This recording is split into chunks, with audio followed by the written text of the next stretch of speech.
All right, finally, we have a weekly. I mean, not the weekly. We used to have an AMA today, and let's see what they say. Okay, Aaron It has is joined. Right to speak. 11 o'clock. Let's see what MXC has to say. Got some tough questions for him.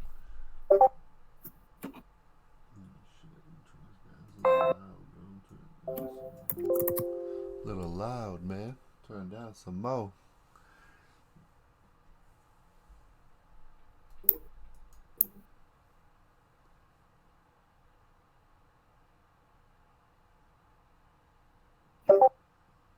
Sure. Hello, everyone. It's really nice to have you guys out here today. So, welcome to today's AMA. So many join us today. I see more than 45. So, as everyone knows, I am Mo, your new news guy by now. And today we will be having our own CEO, Sheen, and Aaron joining me today along for this AMA.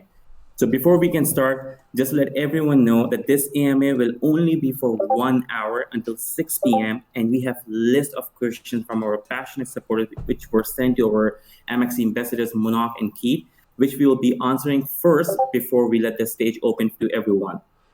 All right, So today's AMA will be focusing on our upcoming big releases for the Q4, including the hottest topic about BTC mining, or people, as everyone know, DKP3 open to everyone.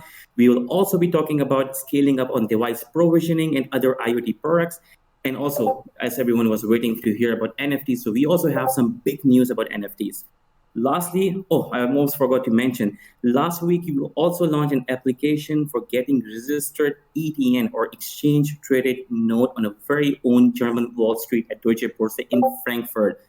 We're the first German IoT company to move this and make this investment opportunity open to many other institutional investors. For sure, we'll keep you posted about this in the coming months. Exciting times ahead. So let's get into it. But before we can start, I'll give the stage first to Sheen. So Sheen, would you like to say a few lines? Yeah, hey. Thanks everyone, and thanks Mo, and good morning, good evening, and good afternoon everyone.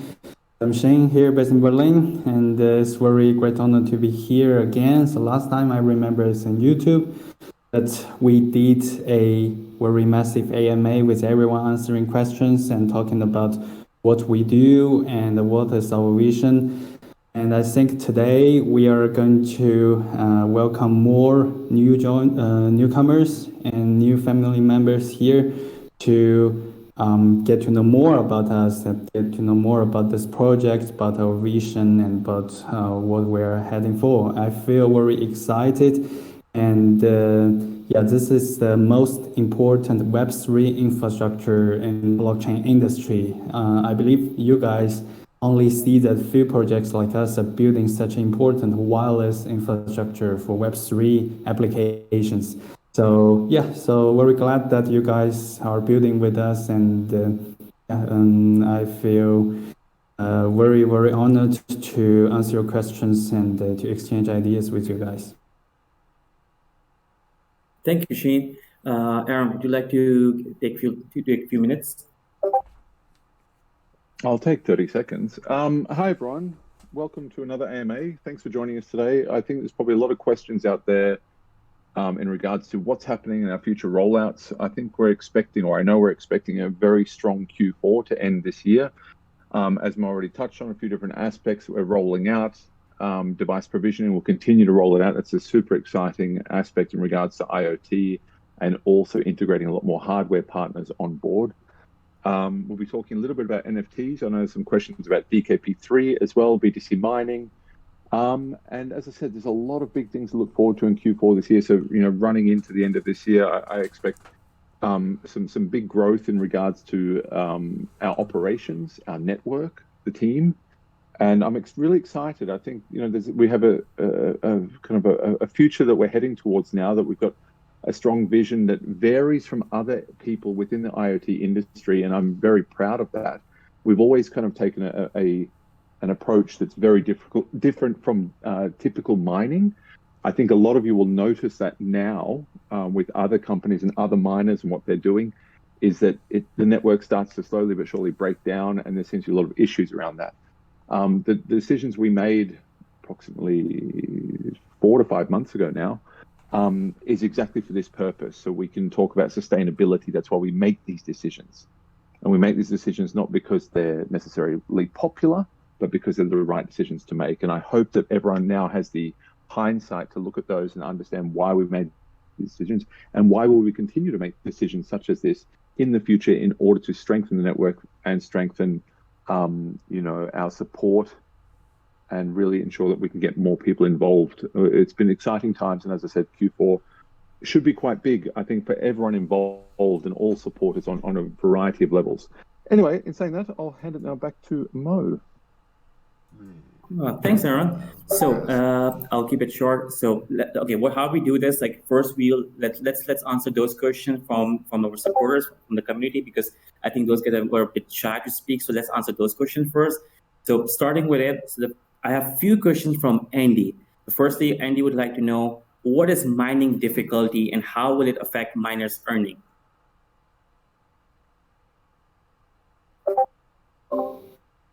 Cool. Thanks for that question. And I think I will start first, and maybe Aaron has something to add, so I will hand over to Aaron later. So actually, mining difficulty is something that I think is already in the miner health, right? So as you guys see that our proof of participation model, this kind of mining model, is something very unique in the whole IoT and blockchain world. The design is to introduce some metrics, right? So like proximity and GPS, something like that. So in this way that we want everyone to participate according to some metrics, and according to these metrics, which are mining difficulties, then people can earn like different mining incomes depending on how big they contribute to this network. And as you can see that there are already some metrics introduced, but we think that they're still like very important metrics, like how many miners in that region, and also the longevity, and also a lot of different metrics about how well you contribute to this network will need to be introduced as mining difficulty. And this is something that I want to address, that is all addressing to the fuel tank design, because the proof of participation model is something that you see is to lock in the MXC token to mine more MXC token according to the miner health design. So you need to really lock this MXC token in as a fuel in the fuel tank. So this is something that we see is the only way. Pay attention to my words. It's the only way that make this network stable, and we make sure that it's offering good services to the outside sensors like alarming sensors or bikes or street lights or NFTs or something like that. That will rely on the network that someone else built for them. Right, so think about the other companies, the other miners, the other IoT miners design. So their miners can come and go. You don't have anything like us to make sure that you have this kind of stake, just like proof of stake in your node. So the node is our miner. The other designs, they don't have this kind of thing. Andy. Not reliable at all, and no one will use such a network. Right, so we build this network, introducing mining difficulties and introducing like proximity and a lot of the other metrics design. The goal, what's the real goal? The goal is to provide something reliable, something that offers real commercial value to the society, and let the sensors to feel comfortable that they will use this network that not built by them, it's built by someone else, sitting maybe 10 kilometers away from home, and he feels comfortable that this network is reliable, right? So I think we are the only one in the industry that answered this question and introduced a lot of good metrics to make sure that the network is reliable and is something that people can trust. But think about the other projects. So I would say that yeah. So just also like Dodge, you can play endless token game, but at the end, someone needs to pay for it. Right? So someone will need to pay for the usability. But if you don't have this kind of mining difficulties or the other minor health metrics design, so yeah, I don't know where they can find this kind of robustness or reliability in this network. Yeah, and you have something to add? Yeah, look, not much. I think also in regards to that, this is also showing, the strength of our network and what's currently happening there. I think to an extent we're kind of boring. And why is that? Because we haven't had any major dramas in the last many, many months, in fact. And that's due to the stability that we're trying to build into the network. There haven't been any hacks where people are kind of spoofing where their miners are potentially are and getting more tokens as a result of that. We haven't had any issues in regards to us reducing people's mining capabilities. That's something that people do as a decentralized network that we've built. So all of these things have a purpose, and I'd like to say that we're still in a good position. We continue to be in a good position. We want to strengthen the network as a result of that. So the mining difficulties is loosely based on what Bitcoin is doing, and to an extent Ethereum miners, and it's something we want to build into the network to continue to strengthen it. I will also add on top of this as well is that, as discussed last time we made changes to the network, that everyone will be given ample time before any sort of changes are made in regards to extra earnings such as DKP3 or in regards to mining difficulty or any of the different elements. And we will aim to do around about a 30-day notification to all people to allow them to adjust and get used to the new elements that will be built into it. So I hope that helps everyone. Over to you, Mark. And also add on that is Aaron mentioned that mining difficulty is a term that also already used in BTC and ETH mining. So you guys can also search the term there, how they implemented that. So it would be very similar. And I would say that it's just yet another metrics for the mining health. And the goal is to make the network very stable. And I also want to talk about the further steps, how we want to make this kind of network much more stable is through the locking more multiple tokens. Right now you see that there's BTC, right? So we have BTC mining. So the reason why we introduced BTC mining is also something that you can see that how to make this network reliable is to not only to lock MXC, we can also add the fuel tank in BTC and also in DOT and also in VeChain token or something like that. There could be an endless possibility to add more tokens into the miner health design and into the fuel tank design to make the network stable. And you don't want to turn it off.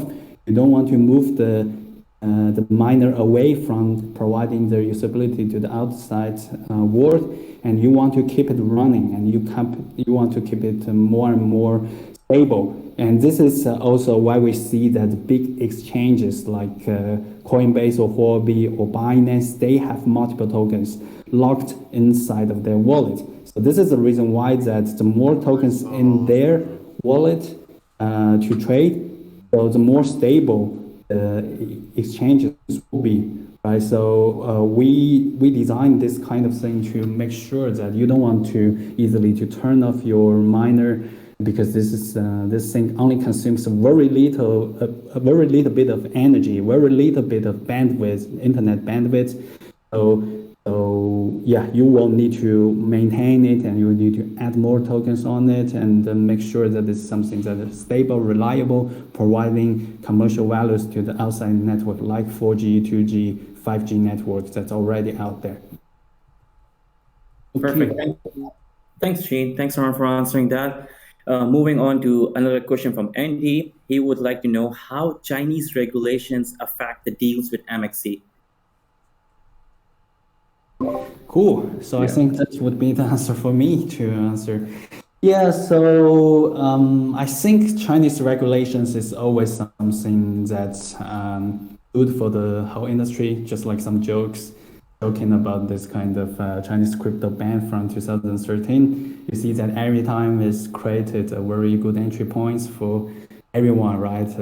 Also this one, right? You see the BTC price today. So yeah, so I think anyway, crypto, blockchain, and Web3 is something inevitable. I think this is something that we're sure that those who are doing something authentic, those who are really delivering the good value to the society, like Bitcoin, like us, and also like Polkadot and the other projects. So matter which government ban it is, I think it's inevitable and it won't stop. It's unstoppable, right? But taking closer look at this ban. So this kind of policy, actually, it's not something that bad for society because they are worrying about this big leverages and a lot of this kind of short and a lot of this kind of financial derivatives in Huobi and in the other exchanges are causing a lot more problems in their financial system because they should be regulated, right? So, and it seems that the Chinese government don't want to regulate it. It's just as a financial tool, as U.S. governments like regulating Coinbase or the other exchanges, they will need to go through some checking process and whether SEC approve this or not. But Chinese government just says that we don't want this. You just don't do this and. For those who are just want to trade or just want to hold crypto assets, it's still okay. So, and for those who are mining Bitcoins, causing a lot of electricity, I think it's not only Chinese government hates it, but also like the other governments also hate this kind of thing, right? So that's why we build this kind of low power mining. I think, generally speaking, our biggest market is not in China, it's in EU and US. So I believe that Web3 development in EU and US is much more bigger, and China will gradually catch up. And yeah, so overall, I think Chinese government regulation will do good to the whole industry and will make the global blockchain like mining, like before that BTC mining is only in China, but right now it's getting more and more widespread all around the world. I think it's good. So make the world blockchain world more decentralized. Yeah, I just want to add something to that as well. Sorry, Mo. I just want to jump in on that. Look, we need to make a clear distinguish clearly between crypto and blockchain. They're two different things, right? So blockchain technology can work without crypto. Crypto can't work without blockchain. And what a lot of things we're focusing on, what we've been focusing on in the past, is blockchain technology and our infrastructure in regards to our IoT infrastructure and our data network on the blockchain in China. We've never discussed tokenization of different elements with any of the Chinese governments that we've been working with. So therefore, in regards to that, it has zero effect on MXC. Of course, from a global perspective, it's somewhat less favorable in regards to crypto as a whole. But in regards to us in particular, we're about blockchain technology within China, and we respect the local laws there. And that's how we've got these government agreements. So if people are pertaining to a certain aspect in regards to that this is going to affect MXC or we're overly invested in China, it's just not the case. We're all about rolling out our blockchain and our data network. But in regards to tokenization, it's not an element we have approached any government or any company within China in regards to that. And I want to make that very clear. They are two very separate things. I hope that clears things up. Back to you, Mo. Thanks, Aaron. Thanks, Shane, for answering that. Talking about BTC mining or Bitcoin mining, Andy would also like to know, will health play a part in BTC mining or DKP3? I can take that one. Well, this is the Andy show. Mo should get a better microphone. Sorry, was that in regards to health and BTC mining, or? Yes, that's right. Look, in regards to DKP3 and BTC mining, what we will be looking at is a certain minimum health level in order to do BTC mining. Now, I think that's a reasonable request. We want to make sure that we have a robust network, something that Hujin mentioned earlier. We want to ensure that we can continue to grow the network in a healthy and stable manner. So in that sense, we will be having a minimum health aspect. I don't know how much percent that will be yet. That's to be decided. We will be rolling it out in Q4. I see a lot of people requesting when is it coming? It is in Q4. So that means anywhere just trying between to now, help people out, October, man. November, I and always feel December, like, we will like, give I don't everyone know, a it fair sounds notice disgusting, to man, like, understand you what got they require or what they're required to do and what they need to do in regards to prepare for it. And that will be hopefully, I'm hoping, a minimum of 30 days notice. Worst case scenario, 20 days notice. But I hope people aren't too offended by that because it's about adding on earnings as opposed to reducing any earnings. Back to you, Mo. Perfect. Thanks, Aaron, for answering that. Moving on. This question was raised general within our community, and that was regarding fast miners. That did Matchx sign a contract with fast miners to sell MP Pros? I've not been paying any attention to anything. Oh my god. Yes, we did. Perfect. Moving forward, I think maybe Sheen can answer this one better. Would MXC be working with 5G technology in near future? Yeah. So definitely, as I mentioned that at the beginning, so we are the Web3 infrastructure for between the real world and the metaverse. Right, thinking about in the future that we are bringing the devices like your bike or your street light and the container and the agricultural products and everything from real world to blockchain. Right, so we are building this kind of network The other day, that's Monk said, bridging fast the real miners, world fast miners and is the fake blockchain news. world and the They meta don't universe and sell make everything in the real world can become an NFT, and this NFT can flow I should on look up the message. any blockchain thanks to data highway, right? So it's interchain, parachain infrastructure. So this is really something that exciting and it drives me every day. And every day I wake up, I imagine that wow, in the future, then everyone use such a Web3 infrastructure, not telecom, not some centralized wireless network. So then we will naturally think about it's not only this kind of low bandwidth IoT network, but also there is a technology called multi-fire. So I've been participating in their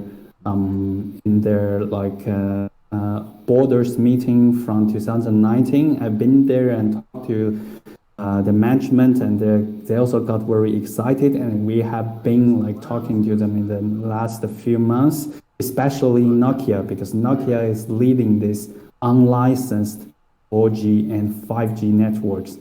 So this kind of unlicensed 4G and 5G networks running in the 5 gigahertz bandwidth, and it can support a large variety of the devices in the future, and it will be our network, and this kind of thing works everywhere all around the world. And they are also very excited about that because this would be the first time something real like combining all the low bandwidth and the high bandwidth technologies that works for the Web3 world. So most importantly, we are not doing the monthly subscription for the data fees. So this is something very clear, like in our MXC design, you see that we are doing device provisioning. So this is where this device provisioning cost is ultimately how miners can mine MXC, because the devices join the network through this QR code, and this QR code costs money, and the miners are mining this kind of thing according to their miner health.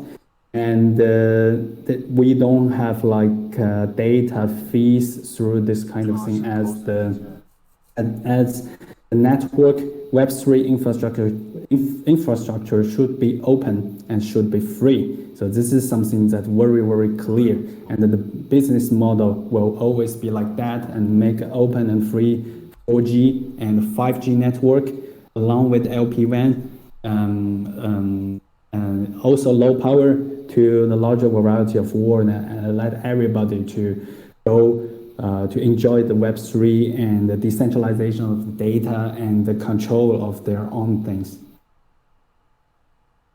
Perfect. Thanks, Sheen, for answering that. So this one is from Mark. Will American miners exceed Chinese miner numbers by end of October this year? I posted a chat reply to that. It's looking like that. I would say. I mean, it's kind of like the latest progress from what we can see. To be honest, I don't really. It's not really something that I will consumes me in expose regards to him, where but our not miners are. We are now, building not a in global front of network. everyone in the We AMA. I'll started off expose in him China, when so the that's why AMA we is had a over. predominantly large Chinese base. But we are growing extremely fast in the US, much faster than predictions. So I would expect, actually haven't got the data on me right now, but I would assume that by the end of October, US would probably be our number one region. Yeah, and as a developer, I also want to share a little bit reason why started from China is because all this kind of radio network devices, they don't need any certification to operate in China. So no matter you are emitting what kind of radio technology there, so it's totally fine as long as you put it outside. But for the indoor And that's always devices rusted, that bro. emitting the It's always radios, rusting so yeah, outside. there's some certain like certification in China. But for the outdoor devices, we don't need any, and the other people also don't need any like certification for that. So it's very easy to test how everything works and how the radio, how the miner, how the hardware works there, and when the C and FCC approves it, and yeah, it will get more mature. So I think, yeah, so the other companies are also trying this kind of approach, and that's why we can deliver better user experiences to our users.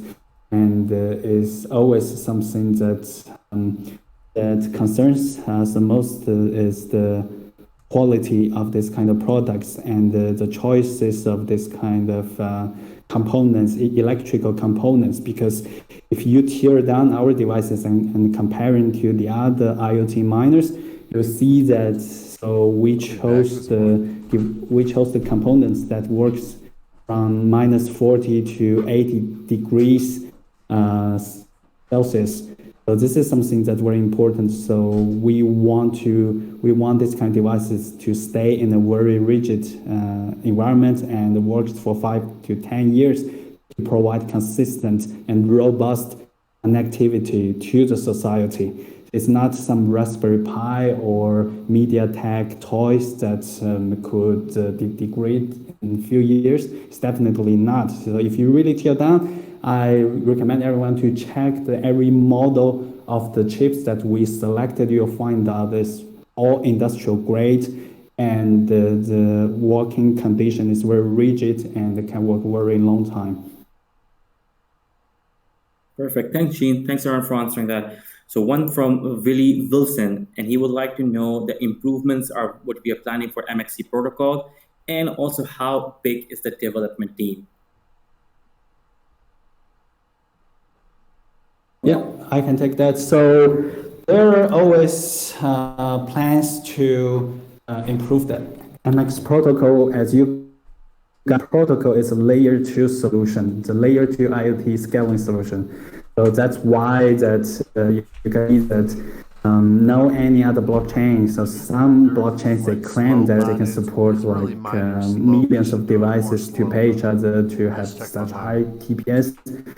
From my perspective, all bullshit, because blockchain is not designed for that. It's just a ledger, just a database, just something to book the transactions. It's not possible to support such a big amount of the devices connecting at the same time and processing the IoT device payments. So that's why we designed the MX protocol in this supernode way, in this layer 2 way, that is quite scalable. And so let's say if US has more devices, so there will be more supernodes. And right now we only have one supernode there. So if there will be more devices, we can just work with local IoT companies to add more supernodes there. Then the whole network will become very, very scalable and also robust. So MX protocol is not only scalable and robust in this way, but also, like I said, improve to support unlicensed 4G and 5G networks, and also it's very scalable in a way that we can process a lot of IoT data transactions every second. And and the most important thing I'm thinking, and our team is thinking every day, is how to make this network robust and stable and providing commercial value to the society. It's not something like Raspberry Pi toys that everyone can power up and everyone can shut down. Right? So that kind of thing is not going to provide any commercial values, and we see that the proof of participation model is something very good that we are keeping evolving. And so overall, I believe that we have the best model all over the IoT blockchain world to provide this on MX protocol. Will keep evolving with that. Perfect. Thanks, Shane. And for the second part of how big is the development team, I would say we more than 25. Yeah, exactly. And we have more and more people joining us in the next few months. And I also want you guys, if you guys have any like a good backend or front-end developers that's very interested in like Golang or Rust or Flutter, some very cool languages to build with blockchain. So just you guys can connect with our team members, and we are really welcome that more people can really join us to build more exciting projects. Amazing. Okay, so this will be the last one before I make the floor open to everyone. And this one is from Better Cake. And he wants to know, will all the China FUD have an impact on MXC as a project? I'm not sure what that means exactly. I mean, I think we addressed this already. Yeah. Look, in regards to China FUD, I've never heard a time where any Chinese government has supported cryptocurrency as a whole. So, I mean, we hear these kind of announcements and then justifications for the reason for Bitcoin going down or the markets dropping. I think we've already explained the issue here in regards to people not being able to identify the difference between blockchain and cryptocurrencies or tokens. We are very much a blockchain company. We also have a crypto aspect to us as well, which you're all more than aware.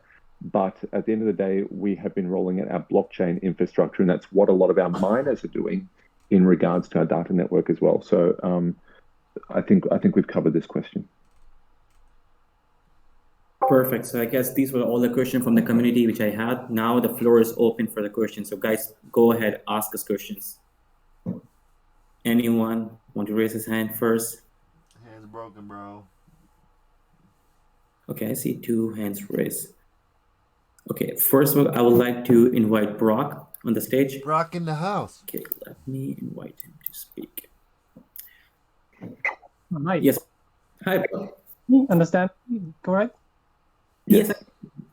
Okay. Will there be an article about the difficulty stuff? I have a hard time understanding where it applies, what's needed to be done, and the general setup of the difficulty. Because Sure. what for? Like for Bitcoin mining, is it for MXC mining? Is it for the whole miner incomplete? Do I have to like butter up the miner again with MXC all the time, like with the DHX stuff? Can you catch my drift?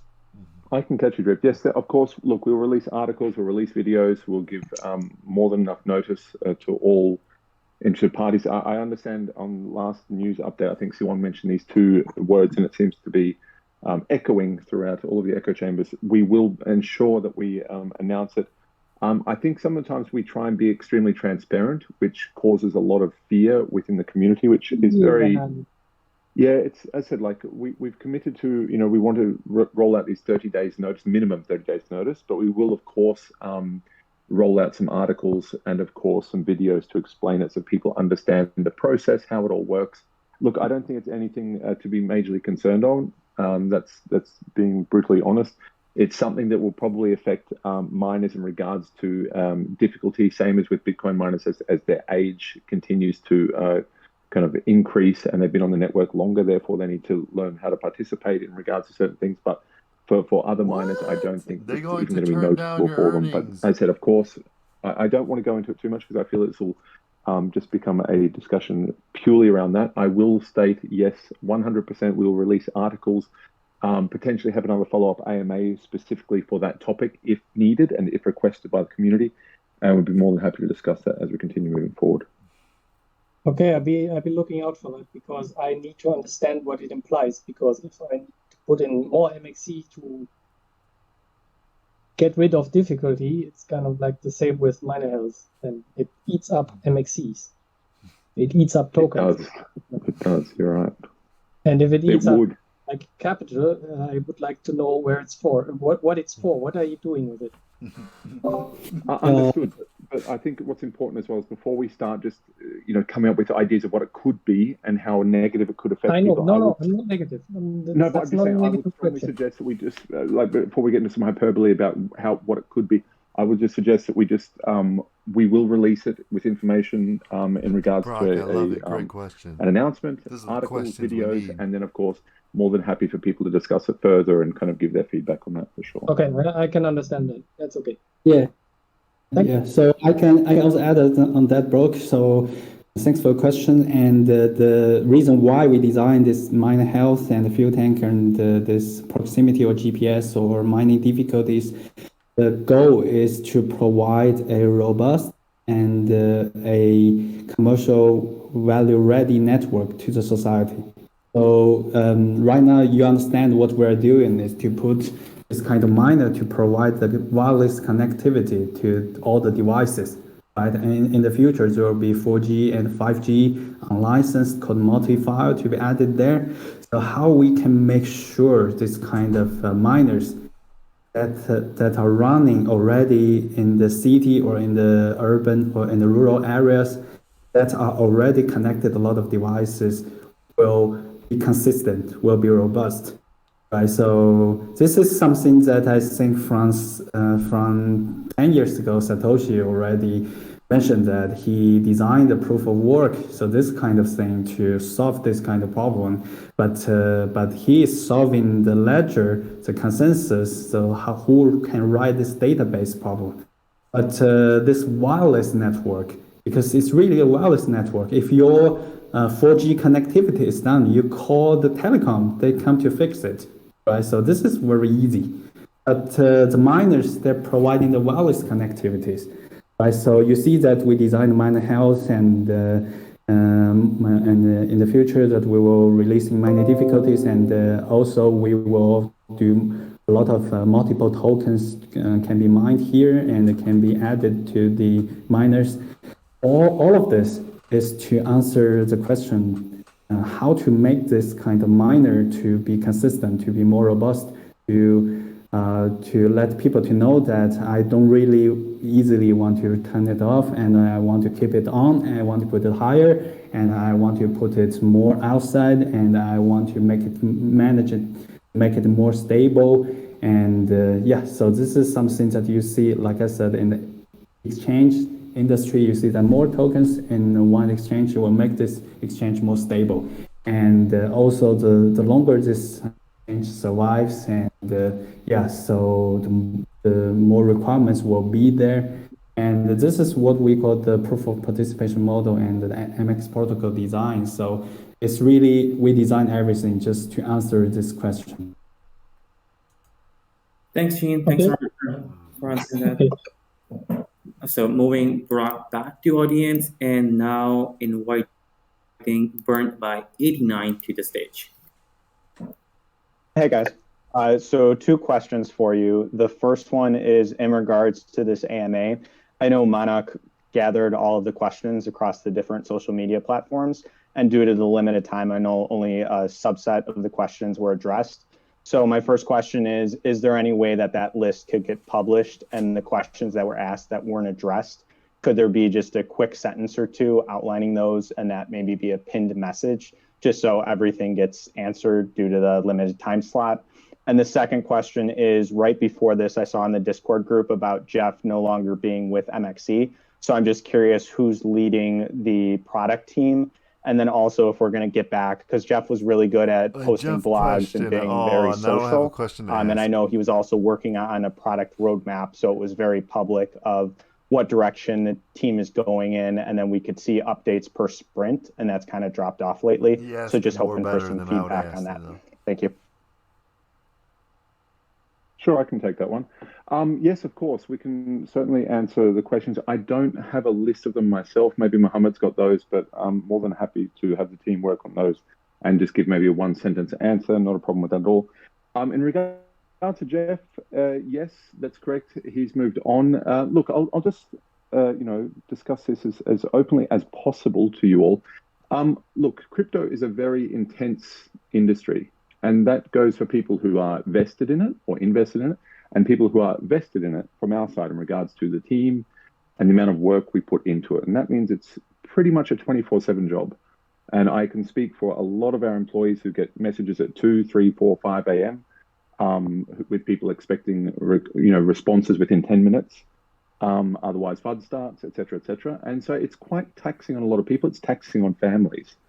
And that's just something, as I said, as part of this industry, that it kind of, it taxes people a lot. Now, of course, people have different requirements and they have different responsibilities to families. As a result of that, Jeffrey has chosen to move cities to kind of spend more time with his family, which I fully respect. And I appreciate that this is an industry that people can't be potentially have longevity in this industry as a result of the pressure that's put on people. But I do thank him for his work. I think he's done an amazing job while he was here. And we have already, a new project manager who's taken over Nima. And I'll be happy to introduce him. Maybe we'll do some videos with him, or he can write some different articles for people and everything like that. And he started recently. And we're very excited to have him on our team. He's a very seasoned professional in regards to project management. And he'll be able to roll out a lot of things. I'm personally very excited to get him on board because it's someone who's got a lot of experience in regards to project management and rolling out a lot of high-end technological products as well for people. So I hope to answer your question. And then, sorry, just the last piece of that Sure. was an ETA on like a product or a business development roadmap, just to see like upcoming milestones and beyond just knowing like the BTC and Q4, other things. Yeah, I think that's a good idea. On, even at a sprint level. Yeah, for sure. I think that's a good idea. What we'll probably do then, I'll speak to the team maybe in the next, I don't want to put a huge time frame, let's say within the next week. I think what we should do is roll out like a map so people can really understand what we're working towards, especially in Q4, because that's something we've been speaking about, of the different things we're rolling out. There's so much stuff that we're rolling out short term, but also we are a team that looks very long term as well. I'm talking even 12 and 18 months from now, we're focusing on different things in regards to what we want to roll out. Metaverse, I think that plays a huge role in IoT and how we can introduce some sort of aspect of virtual reality to IoT and using the Data Dash app for a lot of those aspects. So we're always focusing on different things. Some are long-term, some are short-term, but I'm more than happy to talk about a roadmap, especially let's say Q4 to start off with, and then probably next AMA, whenever that may be, we can kind of discuss further after that. But I will certainly write that down and make sure we deliver that to you guys. Yeah, and also I want to add on that is actually we have a lot of community supporters wants to ask a lot of questions, and I think it's very pity that we can only choose few of you like come here to talk, but I believe that in the future we can do this like more often, like every week or something like that. So I also like to exchange ideas and to hear from you guys. From an engineer perspective, because you guys are building this network, right? So and I want to point it out that so this is already something that's very robust and something that's already heading towards really a network that can offer commercial value. So yeah, so for those who that are under the stage that they can't be selected, just don't worry, we will do this more often. Sounds good. Appreciate the time, guys. Thank you, Bernbach, for your question. And now moving back to you, to audience, and calling Daniel E to the stage.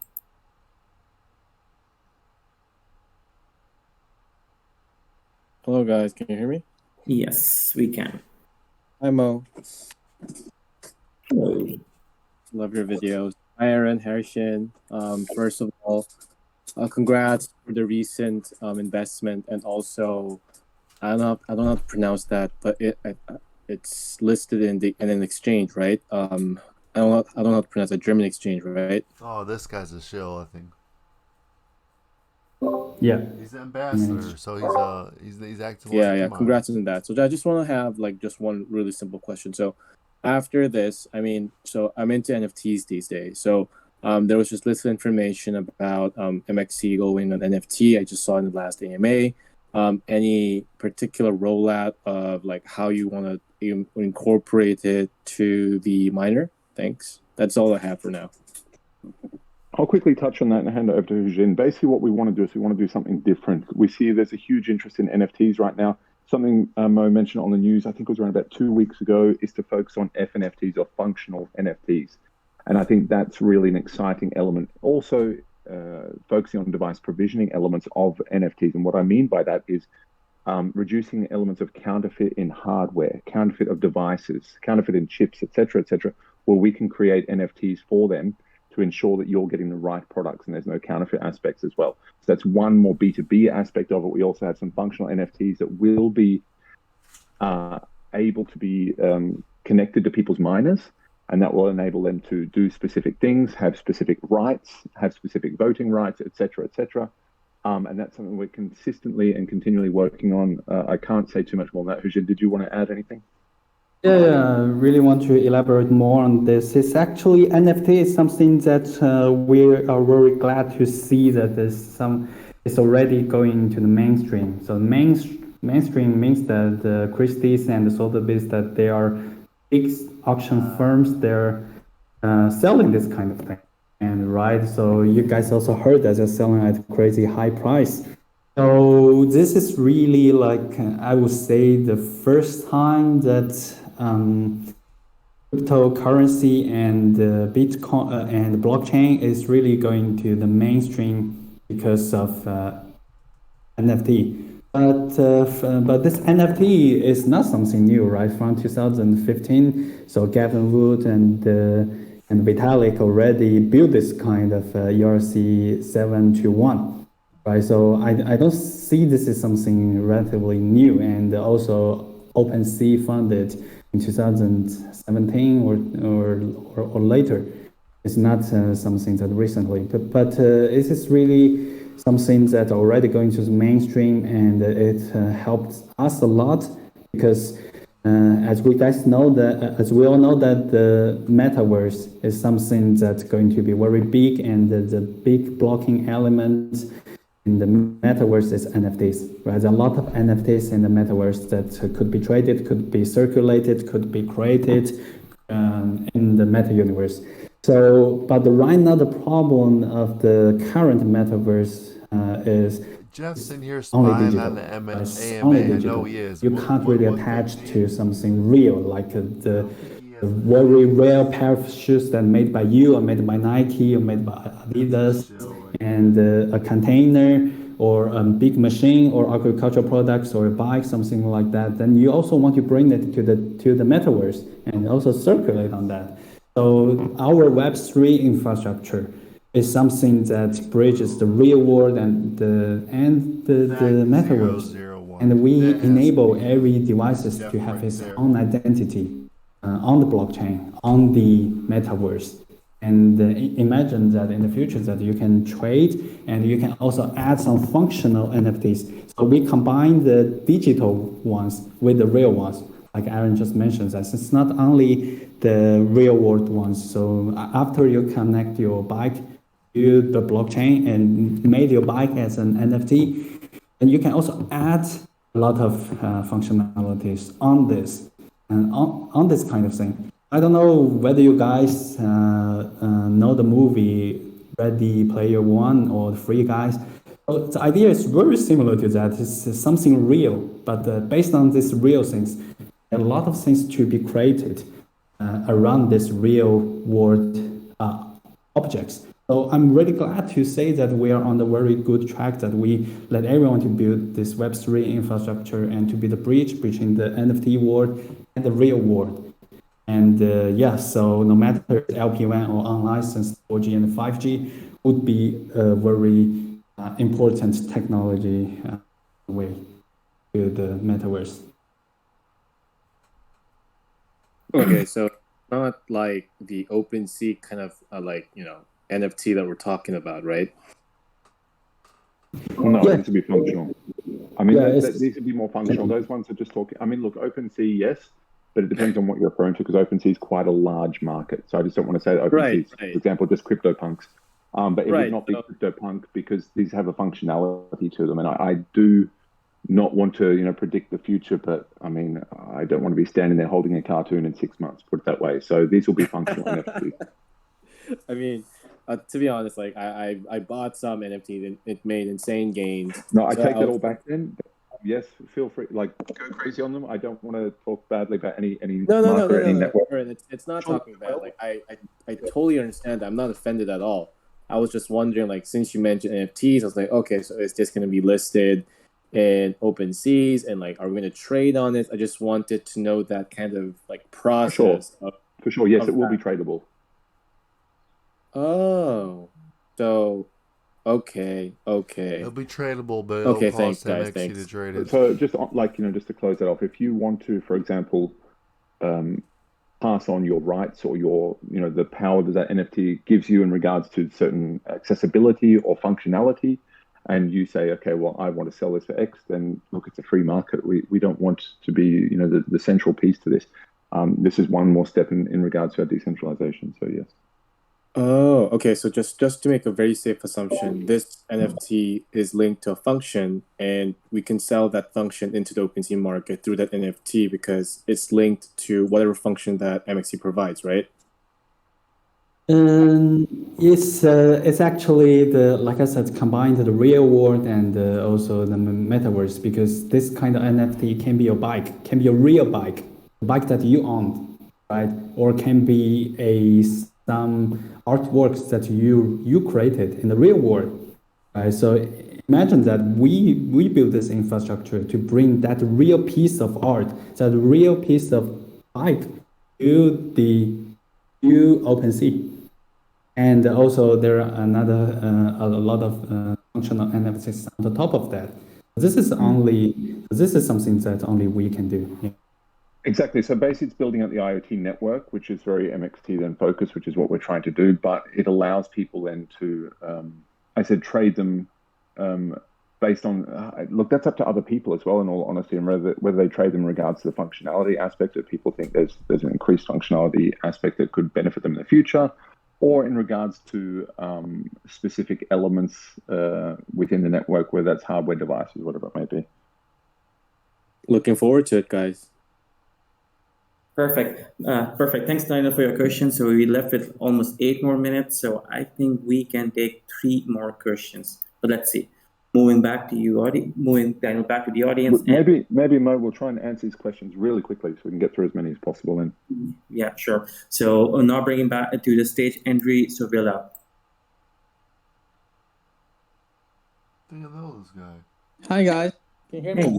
Yeah, we can hear you. Yeah, so I wanted to ask a question regarding the relationship between MXC and Data Highway, because Good question. I had some ideas in the beginning of I thought that Data Highway was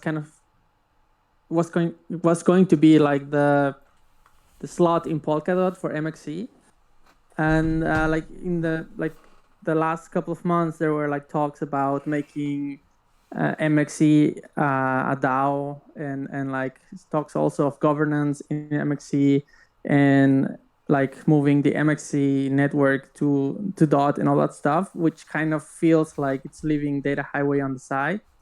And I don't know, like what's the role, like what's the plan there? Well, the 2 separate tokens, I said we contribute to Data Highway. Data Highway is a DAO. That's kind of the same thing I've been saying for the last few weeks. Eugene, have you got anything else to add to that from your side? Yes, so thanks for the question, Andy. So the Data Highway is a decentralized marketplace, right? So this is something that, like I pointed out before, so we see that MXC has its own value.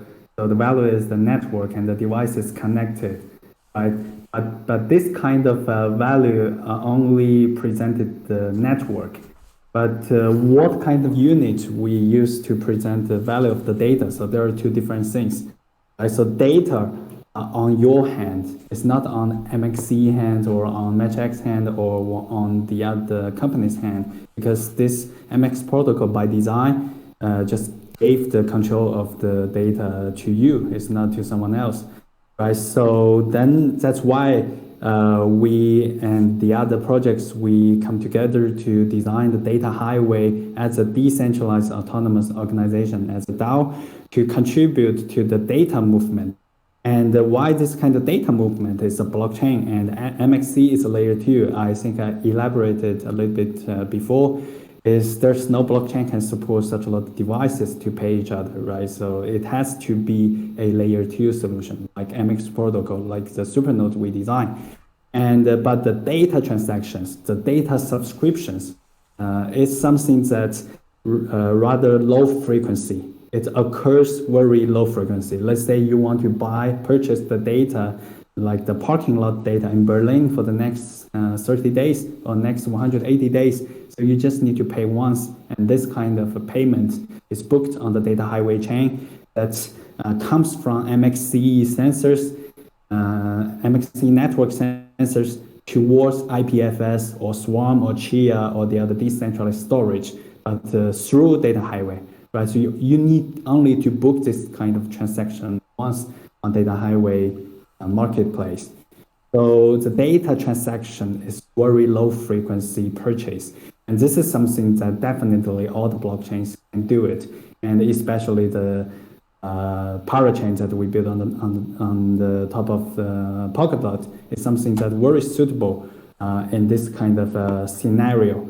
Right, so the data highway would be in the future that a decentralized marketplace for all the blockchains, because all the blockchains, they need Oracle, they need something to input data, to trigger the app, to trigger insurance application, something like that. So MXC would be the driving force to supply this kind of data through its very robust design, and the data highway would be something that's transport the value to the other blockchains through this parachain slot auction, through this kind of parachain interchain design infrastructure.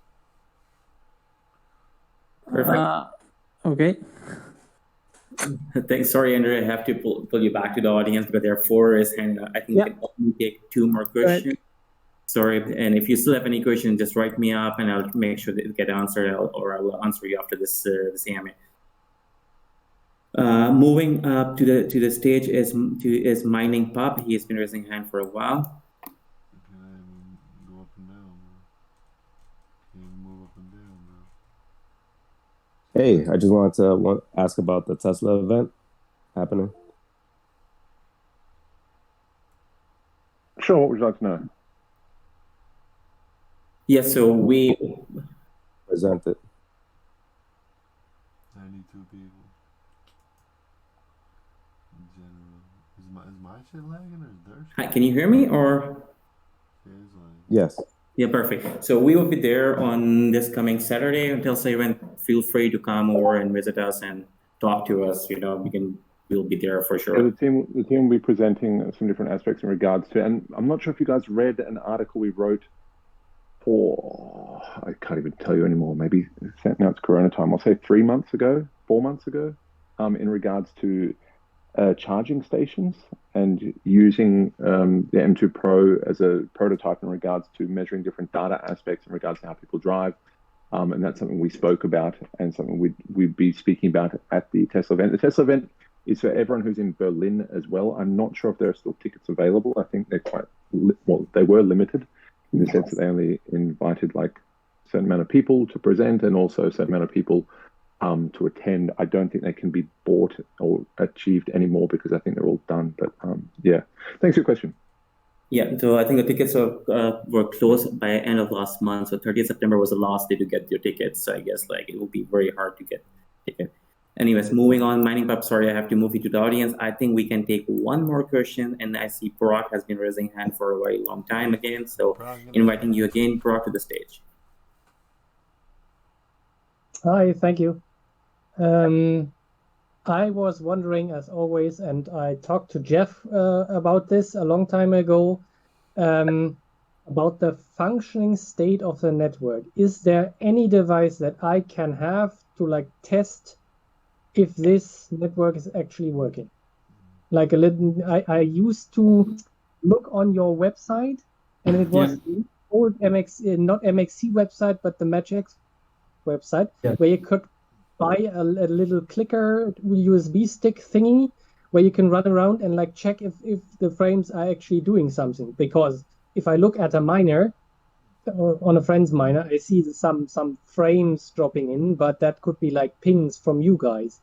And this is not specific to you, but Helium has actual devices that I can buy and check. Can you catch my drift on that? Mm-hmm. I want a testing device.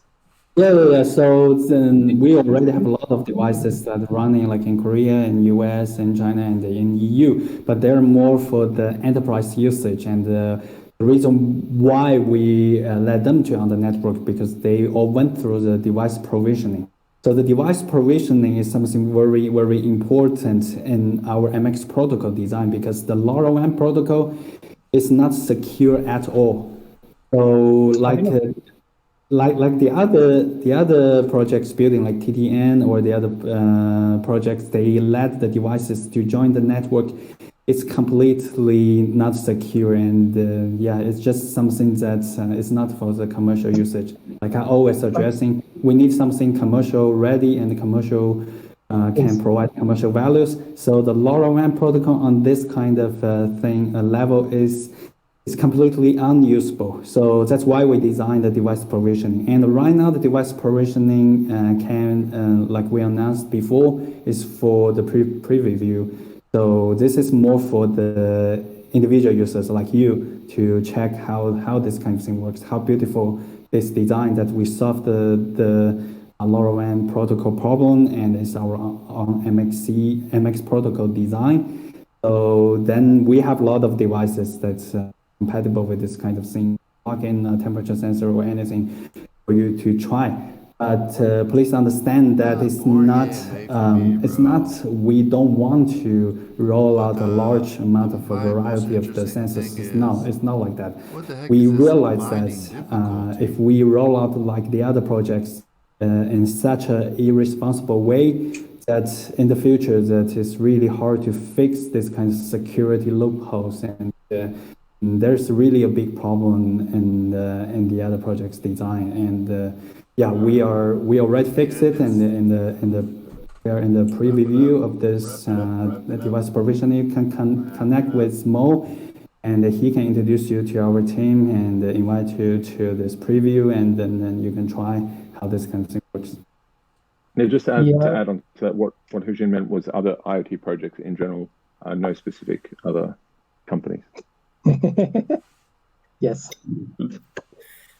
But what I wanted to say was maybe you guys should put some teeny tiny sensor thingy online on your network that runs on MXC, so the users, your users that buy the miner, that can actually see, oh, it's working, it's doing something, even if it's just a ping to you.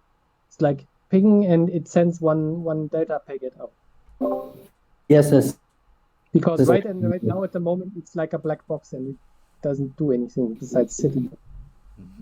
Not exactly, because like I mentioned, some enterprises already using it and they're constantly purchasing. Yeah, that's the problem. I don't want to hold up more time because here in the rural areas, I don't see anyone using anything, not even Helium, not even anything remotely like that. Yeah, so even if like the other projects like doing a lot of things with LoRaWAN protocol, they will be screwed up at the end. This is totally a big loophole in their protocol design, and it's not something that I'm an engineer. You can check my LinkedIn. I work with LoRaWAN since 2015, and it's just really like a big problem there. And that's why you see that after 6 years of the development, no one is really adopting massive use of the sensors like the electricity meters or water meters because they all find out this problem. Yep. Right. So Yep. we are the only ones that fixing it, and also I think the other projects, I think they also know this, and also the reason why they don't push a lot of devices forward is this kind of internal drawback and defect of this protocol. But But also, we if just I may fixed just add it. as well, let's Yeah. drop some facts into this as well. Is that the fact is, as Sujin said, we're onboarding enterprise partners on the go. But you mentioned another company in your kind of ideals of what we should be doing. Dig into that other company and check the data packets that they're claiming to be sent. I know. Dig into it. I And I know. would strongly I know. suggest that The many other people will be very unnameable disappointed when companies. they get to the bottom of it. But nevertheless, as I said, that's just for general IoT companies. I'm not naming any companies in particular, but I would strongly suggest for people to get a magnifying glass and see actually what's going on. I think a lot of people will be extremely disappointed.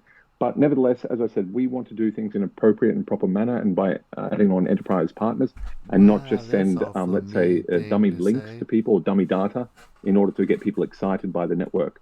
I'm not in the business of fooling people. I never want to be. So in that sense, as I That's not said, what I meant. no, but I'm just saying in regards to the reference that you made to another company, I would dig a little deeper into that company before I reference them as the shining star that they claim to be. Nevertheless, I'm doing maybe the I've same said thing too to them much. as I do to you. Perfect. Very I do the same thing, but yeah, maybe you can make a test in Berlin and tell the people, look, we are going around here and testing the network and stuff like that. Sure, we'll But be releasing some articles in the next. I'm releasing taking some articles. No, it's okay. Just to close that off, in the next few weeks, we'll be releasing some articles into some big partners who are joining us. I can't mention any more than that, but as I said, keep an eye out and feel free to ping me if we don't release those articles. I would say hopefully in October. I don't want to speak too soon until the ink is dry, and I think we're here to also excite our supporters and get them excited about the growth of this network. So I look forward to kind of sharing that information when we can. Okay, thank you. Perfect. Thanks, Barack, for your question.